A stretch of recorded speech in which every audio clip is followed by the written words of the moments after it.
రాజమండ్రి కల్తీపాలు ఘటనలో మరొక బాలుడు మృతి చెందాడు. రెయిన్బో ఆసుపత్రిలో చికిత్స పొందుతున్న లాలా చెరువుకు చెందిన బాలుడు జయకృత్ రాజ్ మృతి చెందాడు. దీంతో కల్తీపాలు ఘటనలో మృతుల సంఖ్య 12కు చేరింది. ప్రస్తుతం రాజమండ్రి కల్తీపాల ఘటనలో వివిధ ఆసుపత్రుల్లో చికిత్స పొందుతున్న 8 మంది బాధితుల్లో ఇంకా మరో 5గురి పరిస్థితి విషమంగా ఉంది. దీనిపై మరింత సమాచారం మా కరెస్పాండెంట్ శ్రీరామూర్తి అందిస్తారు. రైట్ శ్రీరామూర్తి, చెప్పండి, మిగతా వాళ్ళ పరిస్థితి ఎలా ఉంది? ఇమిడాం ఏదైతే రాష్ట్రంలోనే సంచలనం సృష్టించిన కల్తీపాలు ఘటనలో రాజమండ్రి లాలా చెరువులో గత నెల 16వ తేదీన చోటు చేసుకుంది. అయితే వివిధ ఆసుపత్రుల్లో 20 మంది బాధితులు చికిత్స పొందుతూ ఇప్పటికే 11 మంది చనిపోయారు. ఇప్పుడు కొద్దిసేపటి క్రితం చూసినట్లయితే లాలా చెరువుకు చెందిన జయకృత్ రాజ్ అంటే 33 నెలలు బాబు. ఈ బాబు ఇక్కడ రెయిన్బో చిల్డ్రన్ హాస్పిటల్లో చికిత్స పొందుతూ కొద్దిసేపటి క్రితం కన్నుమూశాడు. అయితే ఇతను రక్షించడం కోసం తల్లిదండ్రులు అలాగే ఇక్కడ ప్రభుత్వం తరపున కూడా ఆధునిక వైద్య సేవలు అందించినప్పటికీ కూడా ఇక్కడ ఆరోగ్య పరిస్థితి విషమించి మృతి చెందిన పరిస్థితి ఉంది. దీంతో చూసినట్లయితే తల్లిదండ్రులందరూ కూడా కన్నీరు మున్నీరు అవుతున్న పరిస్థితి ఉంది. ఇదే రెయిన్బో ఆసుపత్రిలో మరో 5 నెలల పసికందు అలాగే 21 నెలల బాలుడు కూడా ఇంకా చికిత్స పొందుతున్న పరిస్థితి ఇక్కడ కనిపిస్తుంది. అయితే వీరిలో కూడా ఇంకా క్రిటికల్గానే పరిస్థితి ఉంది.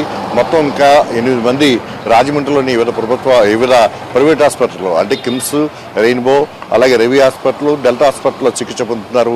వీరిలో చూసినట్లయితే మరొక 5 పరిస్థితి కూడా విషమంగానే ఉంది. ఇందులో ఒక 21 నెలల బాలుడు, 5 నెలల పసికండు కూడా ఉండడం చాలా దురదృష్టకరమైన సన్నివేశం. అయితే ప్రస్తుతం అయితే ఇక్కడ ఇంకా చికిత్స పొందిన వారిలో రెడ్డి అనంతలక్ష్మి, కడలి కృష్ణారావు అలాగే బండారు వీరలక్ష్మి, మల్లారెడ్డి రుహానియా, రుద్రి తారీఖు 5 నెలలు పసికందు అలాగే డి రితిక్ 21 నెలలు. వీళ్ళ పరిస్థితి కొంచెం ఆందోళనకరంగా ఉంది. వీళ్ళు కాకుండా ఒక 66 సంవత్సరాలు దాటి 75 సంవత్సరాల లోపల ఉన్న జి వెంకటేశ్వరరావు, పిచ్చుక నాగేశ్వరరావు అలాగే ఎన్ ఏడుకొండలు ఇట్లాగా మరో 3 ఉన్నారు. మొత్తం 8 మందిలో 5 కూడా వెంటిలేటర్ డయాలసిస్లో నడుస్తుంటే మరో 3 ఓన్లీ డయాలసిస్ మీద చికిత్స పొందుతున్నారు. అయితే వీరెవరూ కూడా ఇస్తున్న మెడిసిన్కి రెస్పాన్స్ అవ్వట్లేదు అనేది తెలుస్తుంది. వైద్యులు కూడా అదే విషయాన్ని చెప్తున్నారు. బంధువులకి కూడా ఇప్పటికే వారి పరిస్థితి, ఆరోగ్య పరిస్థితి కూడా పూర్తిగా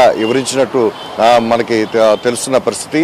అయితే దీని మీద వైద్య ఆరోగ్య శాఖ జిల్లా డిఎంహెచ్ఓ వెంకటేశ్వరరావు కూడా ఉదయం ఇది చేస్తూ 6 పరిస్థితి క్రిటికల్గానే ఉందని చెప్పారు.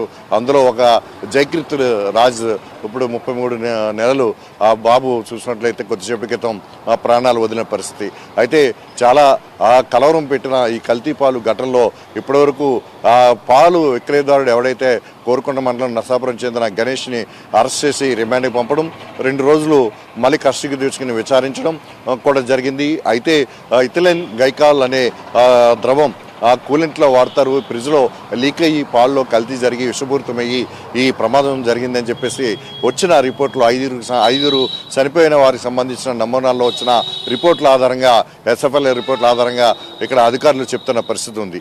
అయితే ఇంకా ఇందులో ఏముందనేది పూర్తిస్థాయి రిపోర్ట్లన్నీ బయట పెట్టాలని కూడా తల్లిదండ్రులు అలాగే ఇక్కడ ప్రతిపక్షాలు కూడా డిమాండ్ చేస్తున్న పరిస్థితి ఉంది. అయితే ప్రస్తుతం ఈ లాలా చెరువు ప్రాంతంలో స్వరూప్ నగరు, సౌడేశ్వర నగరు, గాంధీపురం, రాజేంద్ర నగర్ ఆర్టీఓ ఆఫీస్ ఎదుర్కొన్న ఈ బాధితులందరూ చూసినట్లయితే మొత్తం 20 మంది దీని బారిన పడ్డారు.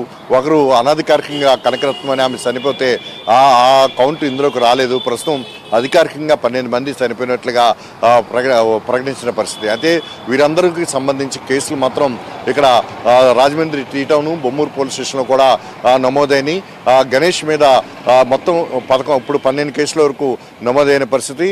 ఇప్పుడు కూడా ఈ కేసు నమోదు చేసి ఇక్కడ ప్రకాష్ నగర్ సిఐ బాజీలాల్ అలాగే బొమ్మూరు సిఐ ఇక్కడ కాశీ విశ్వనాథ్ కూడా ఇప్పుడు పరిస్థితిని ఇక్కడ హాస్పిటల్ దగ్గర పర్యవేక్షణ చేస్తున్నారు. మరి కాసేపట్లో తల్లిదండ్రులకి ఈ బాలుడి మృతదేహాన్ని కూడా అప్పగించనున్నారు. దీని మీద అధికార యంత్రాంగం అంతా కూడా ఫాలోఅప్ చేస్తుంది. కాసేపటి క్రితమే ఇక్కడ ఎమ్మెల్యే ఆదిరెడ్డి శ్రీనివాస్ కూడా వచ్చి తల్లిదండ్రుల్ని ఓదార్చి వెళ్ళిన పరిస్థితి ఇక్కడ కనిపిస్తుంది. యమున. Thank you Sriramurthy.